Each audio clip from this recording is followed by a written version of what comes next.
Assalamualaikum warahmatullahi wabarakatuh. Saya Muhammad Ridwan, NIM 2021-310074, Prodi Agribisnis. Saya akan menyelesaikan tugas terakhir dasar manajemen kelas A dengan dosen pengampu Ibu Umi Rafiatin SPMMA. Terdapat 4 soal yang diberikan. Yang pertama yaitu bagaimana upaya dalam pengembangan manajemen di bidang agribisnis. Upaya yang dapat dilakukan yang pertama yaitu mulai dari perencanaan. Dibutuhkan penyusunan visi misi yang matang untuk langkah awal dalam berbisnis. Dalam hal tersebut mencakup analisis SWOT, strength kekuatan, weakness kelemahan, opportunity peluang, threat ancaman. Yang kedua yaitu dengan cara meningkatkan pemasaran, target atau sasaran, kemana produk itu akan dipasarkan, siapa saja yang akan membeli, dan berapa harga yang akan ditawarkan.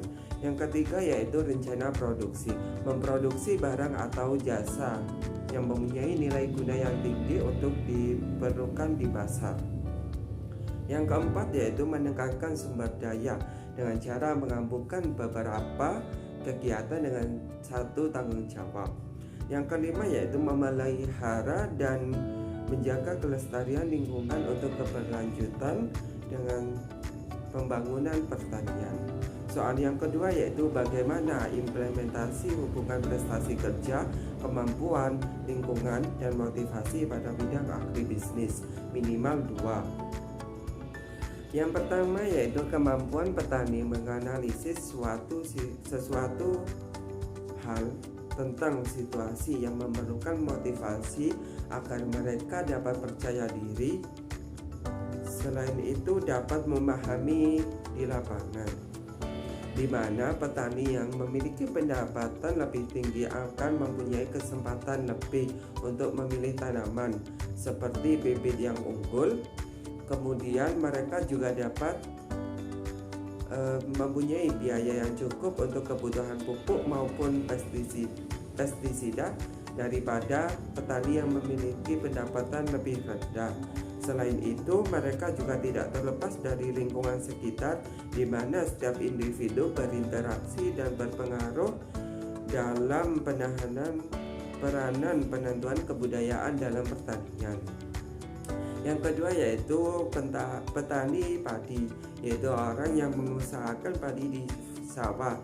Mereka juga memerlukan motivasi untuk dorongan yang menyebabkan petani padi di sawah untuk melakukan kegiatan usaha taninya. Selain itu, petani padi juga memerlukan kebutuhan fisik, di mana kebutuhan tersebut harus dipenuhi untuk kehidupan yang lebih layak. Adapun kebutuhan keselamatan, di mana manusia harus memiliki keselamatan, keamanan, dan ketentraman. Yang ketiga yaitu kebutuhan sosial, kebutuhan yang diperlukan untuk memenuhi kepentingan bersama kelompok APUS. Yang keempat kebutuhan penghargaan, di mana mereka harus dihargai, dihormati. Yang kelima yaitu kebutuhan aktualisasi, di mana kebutuhan manusia menunjukkan kemampuan dan prestasinya. Soal yang ketiga yaitu bagaimana penerapan pengawasan yang baik dalam bidang agribisnis. Penerapan pengawasan yang baik yaitu yang pertama menetapkan standar, melakukan pengukuran atau menilai apakah pekerjaan tersebut sesuai dengan tujuan atau sasaran yang telah ditentukan. Dengan cara kita mengecek langsung ke lapangan apakah pekerja melaksanakan pekerjaannya, seperti pengolahan lahan, terus menangani hama dan penyakit. Yang kedua yaitu dengan cara pengukuran kegiatan, berapa kali, setiap jam, hari, ataupun bulan, dalam bentuk apa, tertulis atau visual, siapa saja yang terlibat, manajer, kepala manajer.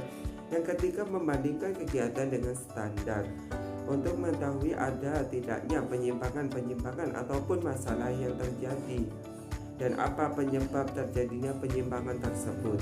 Yang keempat yaitu tindakan koreksi, bisa mengubah standar semula, mengubah pengukuran kegiatan, mengubah cara dalam menganalisis penyimpangan. Soal yang keempat yaitu berikan studi kasus yang berhubungan dengan kepemimpinan pada bidang agribisnis. Kali ini saya mempunyai studi kasus peran ketua kelompok tani hanya sekitar 55% dalam mengambil keputusan menentukan pola usaha tani. Ketua kelompok tani tidak dapat dipisahkan dari kelompok taninya. Mereka merupakan teman kerja atau partner untuk penyuluh pertanian di lapangan. Penyuluh dapat menyampaikan anjuran melalui bantuan ketua kelompok tani. Selanjutnya, ketua kelompok tani dapat menggerakkan anggotanya dalam menerapkan anjuran penyuluh. Melalui kelompok tani dimanfaatkan sebagai media penyebar luasan teknologi baru. Dalam hal ini, petani dikategorikan sebagai ketua kelompok tani jika ia benar-benar mengusahakan usaha taninya sendiri dan berperan sebagai pemimpin. Samsudin 1987. Sekian presentasi dari saya. Apabila kurang lebihnya saya mohon maaf. Wassalamualaikum warahmatullahi wabarakatuh.